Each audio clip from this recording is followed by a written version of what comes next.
because each time that you win, it takes away a little bit of that hunger, which is a challenge within itself.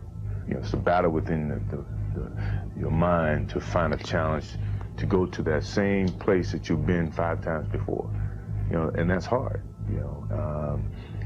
When people say, well, the first one was the hardest, no, the last one's the hardest because you're battling with yourself. If I can really elaborate on why I said myself more so than another athlete, is that because a lot of times I had to battle with myself to keep challenging myself. That to me was why I would say that the biggest battle was myself, because when you get to a certain pinnacle, you got to find some ways to keep going out there for 82 games. Do you think you have a gambling problem at all? No, because I can stop gambling. I have a competition problem, a competitive problem. Now, we can compete for $1, we can compete for $10 or whatever, but it's the matter of competing. It's so do you compete based upon who can pay, how much they can pay? No, it's not the matter of who can pay. If you just say, let's play for $10. Yeah, if we play you don't Monopoly. Have to pay me. It okay. doesn't matter. Okay. If you don't have to pay me. I would pay you, though. You would not have that on me. You would not be saying I didn't pay you. But, I mean, it was just a matter of the competition that I enjoyed. Let me ask you this. Kevin used to take practices and put me in the starting 5. And he'd make it a competitive thing where the losing team have to run. So now I'm on the winning team, and halfway in the game, halfway in the situation, he would switch me to the losing team.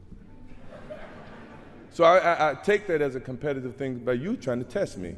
And by 9 times out of 10, the second team would come back and win no matter what he did. And you still want to do that as a pro when you leave basketball? Yeah, I do. A lot of people say I couldn't do it, which is more energy for me to try to do it. It just drives me when people say I can't do anything. That means I'm gonna certainly try to achieve it even harder.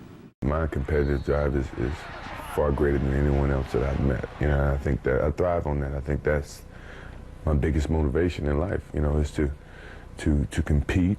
Find different competitions in certain things in life and try to overcome that. Be it positive or negative. But I have yet to meet someone who is as competitive as me. And I just feel that much confident about my competitive drive. I just think that I have the habits of working hard. I always been taught that to reach a goal that in life that you want, you have to work hard to get to it. And so far, I just have that in mind. Determination. What your motives are, what your ambitions were from the beginning. It's been a lot of soul searching in terms of it's easy to sit back and say, well, I've given my best. I'm tired. Somebody else got to do it or whatever.